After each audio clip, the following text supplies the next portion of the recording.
Now we are going to see the question of mirror tree. अब mirror tree का मतलब क्या होता है? अब हम जैसे अगर ये हम एग्ज़ाम्पल ले लेते हैं, ठीक है, ये वाला इनपुट वन वाला, ठीक है, एग्ज़ाम्पल नंबर 1 ले लेते हैं। इनपुट में हमारा क्या दे रखा है? 1 दे रखा है, और 1 का हमारा लेफ़्ट पार्ट क्या है? 2 है, और राइट पार्ट क्या है हमारा? 3 है, ठीक है, राइट नोट 3 है। अब अगर हम इसको मिरर में देखें, ठीक है, एक्सप्लेनेशन में दे चलते हैं। अगर हम इसे मिरर में देखें तो हमें किस तरीके से दिखेगा? 1 तो 1 की पोजीशन पे रहेगा, लेकिन ये जो लेफ़्ट पार्ट है हमारा मिरर में, वो किस साइड दिखेगा? राइट साइड दिखेगा। और राइट पार्ट हमारा किस साइड दिखेगा? लेफ़्ट साइड दिखेगा, क्योंकि मिरर में हमें चीज़ें मतलब उल्टी दिखेंगी, है ना। तो इस तरीके से हमें अब क्या करना है? हमें इस क्वेश्चन में हमें मिरर इमेज मतलब कैलकुलेट करके उस आउटपुट को रिटर्न करना है, ठीक है। वैसे तो इसका रिटर्न टाइप क्या है? वॉइड है। हमें क्या करना है? हमें बस एक फंक्शन रिटर्न कर देना है, हमें एक फंक्शन लिख देना है जिससे कि हमारी जो मिरर इमेज बन जाए, मतलब कि चीज़ें जो लेफ़्ट साइड पे हैं वो राइट साइड पे आ जाए, और जो चीज़ें हमारी राइट साइड पे हैं वो हमारी क्या हो जाए? वो हमारी लेफ़्ट साइड पे आ जाए। सो इसका अप्रोच देखते हैं कि क्या होगा। ओके, तो सबसे पहले हमने क्या किया? एक कंडीशन लगाई, if condition, if node equals to null then what we are going to do? Return. Okay, अब इसका मतलब तो हमें पता ही है कि मतलब कि अगर हमारी कोई नोड ही नहीं बचती, जैसे हम 2 पे आ जाते हैं, ठीक है, 2 पे आ जाते हैं, अब 2 के बाद तो कोई नोड ही नहीं बची, कोई नोड है ही नहीं, सारी नोड्स ख़त्म। तो अब क्या करेगा? 2 से नल रिटर्न कर देगा, ठीक है। रिटर्न क्या ही करेगा? कुछ भी रिटर्न नहीं करेगा, कि 2 के बाद जब वो एलिमेंट्स को ढूंढने जाएगा तो उसे कोई एलिमेंट मिलेगा ही नहीं, तो सीधा वहाँ से रिटर्न मार जाएगा रिकर्शन के थ्रू। नाउ अब चलते हैं नेक्स्ट पार्ट पे। अब हमने एक नोड बना लिया टेम्प, ठीक है, उसमें हमने क्या कर दिया? Node left. अब इसका मतलब क्या क्या? मतलब कि हमने जो नोड बनाई, एक नोड हमने बनाई, एक्स्ट्रा नोड बना ली टेम्प, और उसमें हमने नोड कॉमा लेफ़्ट, मतलब कि हमने उसमें लेफ़्ट वाला पार्ट डाल दिया, कि हमने जो भी नोड टेम्प बनाई उसमें हमने 2 को डाल दिया। अब हमने क्या किया फिर?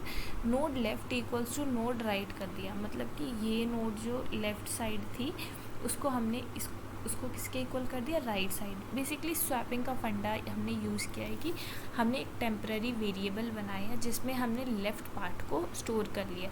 अब ये हमारा ट्री है, तो हमारा काम किस पे होगा? हमारे नोड्स पे वर्क करेगा, ठीक है।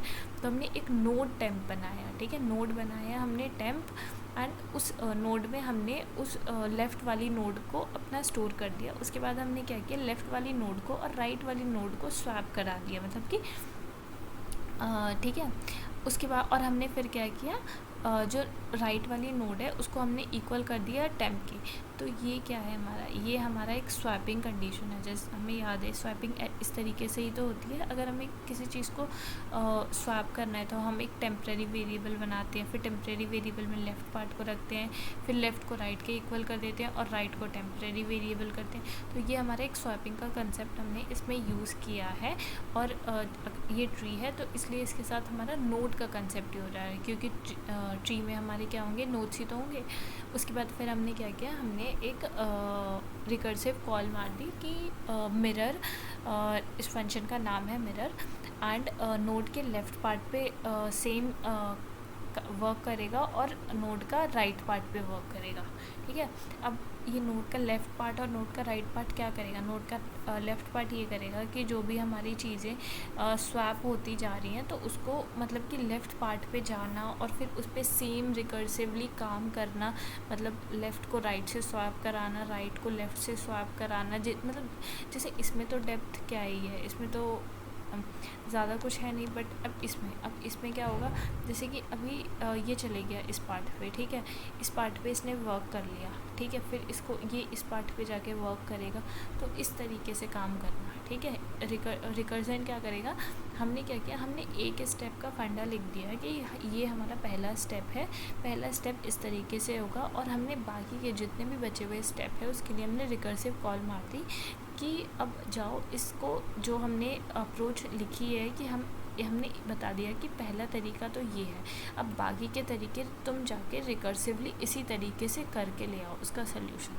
ओके, सो सेम वही कंडीशन, हमें पता ही है कि रिकर्सन यूज किया है तो हमें 3 कंडीशन ध्यान में रखनी है। सबसे पहले इफ़ कंडीशन होनी चाहिए, ठीक है, हमारी इफ़ कंडीशन है, और उसके बाद हमने एक लिख दिया है लॉजिक स्वैप का, और उसके बाद हमने रिकर्सिव फंक्शन कॉल अपनी कर दी है, ठीक है।